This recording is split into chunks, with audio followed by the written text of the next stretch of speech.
नमस्कार विद्यार्थी मित्रांनो, उत्कर्ष करिअर इन्स्टिट्यूटच्या या ऑनलाईन प्लॅटफॉर्मवर तुम्हा सर्वांचं पुन्हा एकदा मनापासून स्वागत आहे। विद्यार्थी मित्रांनो, नुकतंच अंगणवाडी भरती प्रक्रियेसंदर्भात उच्च न्यायालयाचा एक निर्णय आलेला आहे।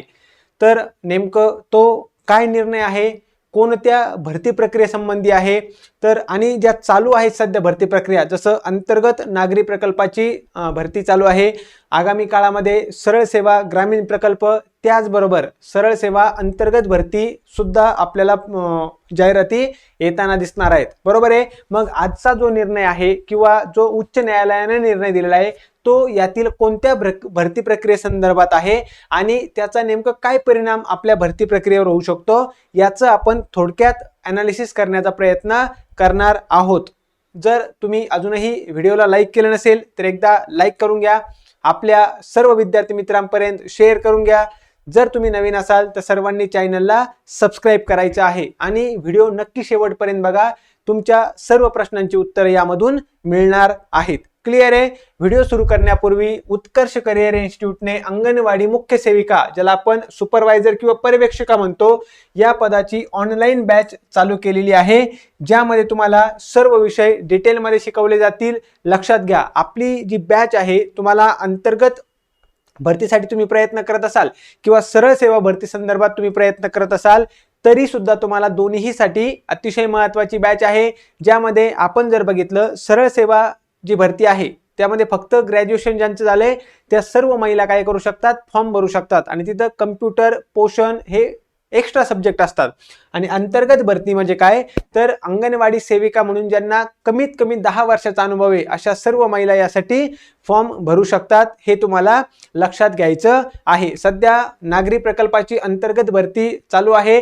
आगामी काळामध्ये महत्त्वाचं म्हणजे ग्रामीण सरळ सेवा आणि ग्रामीण अंतर्गत लवकरात लवकर जाहिराती येणार आहेत। आणि लक्षात ठेवा, ही अंगणवाडी पर्यवेक्षिका किंवा सुपरवायझर ही भरती आपल्यासाठी महत्त्वाची काय आहे, तर यामध्ये केवळ महिलाच फॉर्म भरू शकतात। आपल्यासाठी हा फॉर्म म्हणजे खूप जास्त एक चांगला जॉबची सुवर्ण संधी असते। नेमकं आपल्याला माहिती असेल, आताच 102 पदांची भरती झालेली आहे शहरी प्रकल्पाची, त्यामध्ये जर आपण बघितलं त्याचा निकाल सुद्धा आलेला आहे। त्यामुळे आगामी परीक्षेसाठी जर तुम्ही तयारी करत असाल तर उत्कर्ष इन्स्टिट्यूटची बॅच नक्की जॉईन करू शकता। तुम्ही जर बघितलं असेल यूट्यूबवर आपले लेक्चर बघून घ्या, फ्री डेमो लेक्चर आहेत ते बघा आणि त्यानंतर तुम्ही बॅच जॉईन करू शकता। क्लिअर आहे। चलो, आता मी तुम्हाला सांगतो महत्त्वाचं म्हणजे हा निर्णय काय आहे आणि कोणत्या GR संदर्भात आहे ते सुद्धा मी तुम्हाला सांगणार आहे। सर्वांना दिसतंय व्यवस्थित? तर लक्षात घ्या, तर काय नियुक्तीचे निकष पदोन्नतीला लागू म्हणजे नेमकं काय आहे, प्रमोशनसाठी नियुक्तीचे निकष जे आहेत हे प्रमोशनसाठी सुद्धा लागू आहेत असा निर्णय दिलेला आहे की उच्च न्यायालयाने। क्लिअर आहे सर्वांना? मग आता आपल्याला बघायचंय नेमकं काय आहे, नेमकं काय प्रकरण होतं हे मी तुम्हाला सांगतो। लक्षात ठेवा, आपल्याला माहिती आहे ऑगस्ट 2014 मध्ये एक GR आला होता, महाराष्ट्र शासनाचा एक GR आला होता। प्रामुख्याने कशा संदर्भात होता तो, अंगणवाडी सेविकांच्या निवड प्रक्रियेबाबत। क्लिअर सर्वांना? हा एक GR होता आणि तो GR सुद्धा मी तुम्हाला दाखवणार आहे। त्या अगोदर आपण फक्त बघूयात की हा नेमकं निर्णय न्यायालयाचा कशा संदर्भात आहे, काय। क्लिअर सर्वांना? महत्त्वाचं तर लक्षात ठेवा की एक अंगणवाडी मदतनीस होत्या, लक्षात ठेवा एक अंगणवाडी मदतनीस होत्या आणि त्यांना अंगणवाडी मदतनीस म्हणून त्या कार्यरत होत्या। त्यांना अनुभव देखील जास्त होता, परंतु त्यांच्यापेक्षा कमी अनुभव असलेल्या दुसऱ्या एक अंगणवाडी मदतनीस होत्या, त्यांना यांच्या जागेवर काय केलं, अंगणवाडी सेविका म्हणून प्रमोशन देण्यात आलं होतं। लक्षात ठेवा, आलं लक्षामध्ये? एक अंगणवाडी मदतनीस ज्यांना जास्त अनुभव होता तरी सुद्धा त्यांच्या जागेवर दुसऱ्या अंगणवाडी मदतनीस यांना अंगणवाडी सेविका म्हणून प्रमोशन दिलं होतं। बरोबर आहे? मग त्यांनी त्या संदर्भात न्यायालयामध्ये, हायकोर्टमध्ये काय केलं होतं, एक याचिका दाखल केली होती आणि त्यासाठी महत्त्वाचं लक्षात ठेवा की 13 ऑगस्ट 2014चं जे पण परिपत्रक आहे, जो पण GR आहे राज्य शासनाचा, त्यामध्ये राज्य शासनाने काय स्पष्ट केलं होतं, महत्त्वाचं लक्षात ठेवा, निवड प्रक्रियेसंदर्भात काही जरी प्रश्न असतील, काही जरी आपला आक्षेप असेल तरी काय करायचंय, विभागीय आयुक्ताकडे तक्रार करण्याची मुभा आहे। लक्षात ठेवा बरं का। आता मी तुम्हाला बरोबर सर्व ठिकाणी लिंक करून व्यवस्थित सांगणार आहे, शेवटपर्यंत फक्त व्यवस्थित बघा। काय झालं, 13 ऑगस्ट 2014ला राज्य शासनाने GR एक काढला होता. त्यामध्ये सांगितलं की निवड प्रक्रियेसंदर्भात कोणत्याही प्रकारचे आपले प्रश्न असतील, आक्षेप असेल तर काय करू शकता, विभागीय आयुक्ताकडे तक्रार करण्याची मुभा आहे. परंतु या परिपत्रकातील नियम व निकष, जे पण नियम सांगितलेत, जे पण निकष सांगितलेत, ते फक्त नियुक्तीसाठी, आल्या लक्षामध्ये, फक्त नियुक्तीसाठी आहेत, ते प्रमोशनसाठी नाहीत. असा निर्णय, असं कुणी सांगितलं होतं, राज्य शासनाने या परिपत्रकामध्ये सांगितलं होतं. बरोबर आहे. परंतु आता उच्च न्यायालयाने काय निर्णय दिलाय तो लक्षात ठेवा. उच्च न्यायालयाने काय सांगितलं, हे संबंधित परिपत्रक जो GR आहे ना, तो नियुक्तीसाठी तर आहेच आहे, परंतु प्रमोशनसाठी सुद्धा लागू होणार आहे. असा महत्वाचा निर्णय कुणी दिलाय, हायकोर्टने, उच्च न्यायालयाने दिलाय. आलं लक्षामध्ये. म्हणजे महत्वाचं जे पण या GR मध्ये निकष आणि नियम सांगितलेत ते केवळ नियुक्तीसाठी आहेत असं जे राज्य शासनाचं म्हणणं होतं, तर त्याला खोडून काढत उच्च न्यायालयाने काय सांगितलंय, यातील महत्वाचे, यातील जे पण नियम आणि निकष आहेत ते नियुक्ती त्याचबरोबर प्रमोशनसाठी सुद्धा लागू असणार आहेत. क्लिअर आहे सर्वांना, महत्वाचं. आणि आता जर आपण बघितलं तर बाकी नेमकं इतकंच तुम्हाला महत्वाचा हा निर्णय काय करायचा आहे, लक्षात ठेवायचा आहे. आता आपण काय करू, या परिपत्रकाकडे येऊयात. परिपत्रकामध्ये नेमकं काय सांगितलं होतं लक्षात ठेवा. 13 ऑगस्ट 2014चं हे परिपत्रक आहे महत्वाचं, ज्यामध्ये काय सांगितलं की लक्षात ठेवायचं, हे सर्व पॉइंट आहेत. तुम्ही हे परिपत्रक नक्कीच कधी ना कधी तरी वाचलं असेल. यामध्ये काय सांगितलं होतं की अंगणवाडी मदतनीस, आलं लक्षामध्ये, काय काय सांगितलं बघा, अंगणवाडी सेविका आणि अंगणवाडी मदतनीस या पदावर कशा पद्धतीने नियुक्ती होऊ शकते, म्हणजे थोडक्यात काय की नेमकं पात्रता काय काय हे या परिपत्रकामध्ये सांगितलं होतं.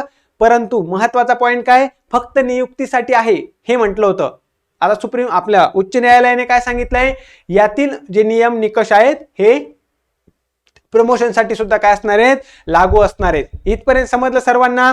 आता येऊयात आपण महत्वाच्या पॉइंटकडे. मग आता आपण म्हणणार की अंगणवाडी पर्यवेक्षिका जी आपली, जो आपला पेपर आहे किंवा जे परीक्षा आहे त्या संदर्भात हे महत्वाचं का बरं ठरतंय, हा निर्णय महत्वाचा का ठरतो, किंवा त्याचा आणि या परिपत्रकाचा किंवा त्याचा आणि या निर्णयाचा काय संबंध आहे, बरोबर आहे की नाही.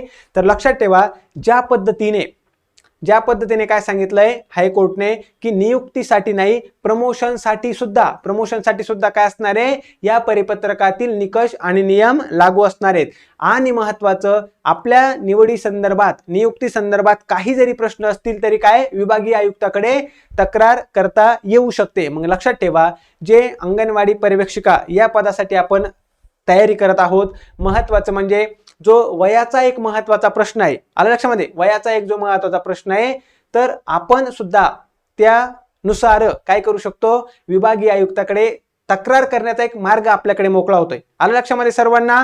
आणि आपण एक मागे सुद्धा एक निर्णय आला होता, त्यानुसार वय हे जे आहे 45 वय केलं होतं, बरोबर आहे की नाही. मग वय जे वाढवणं आहे त्या संबंधी कोर्टाचा सुद्धा एक निकाल आला होता, परंतु त्या संदर्भात आतापर्यंत कोणताही नवीन GR वगैरे आपल्याकडे काहीही आलेलं नाहीये. क्लिअर सर्वांना. आणि थोडक्यात महत्वाचं, हा जो निर्णय आहे हा कुणा संदर्भात आहे, अंगणवाडी सेविका म्हणून जे प्रमोशन होतंय ना, अंगणवाडी सेविका म्हणून जे प्रमोशन होतंय त्या संदर्भात आहे. हे तुम्हाला काय करायचंय, प्रामुख्याने लक्षात घ्यायचं आहे. म्हणजे अंगणवाडी मदतनीस या पदावरून, अंगणवाडी मदतनीस या पदावरून कशा पद्धतीने सेविका या पदावर काय होणार आहे, प्रमोशन, त्या संदर्भातचा हा थोडक्यात निर्णय आहे. आणि GR मध्ये जर सांगितलं होतं नियुक्तीसाठी फक्त नियम आहेत, तर नाही, नियुक्ती आणि त्याचबरोबर लक्षात ठेवायचं आहे प्रमोशनसाठी सुद्धा यातले नियम काय होणार, फॉलो होणार आहेत, हे आपल्याला लक्षात ठेवायचं आहे.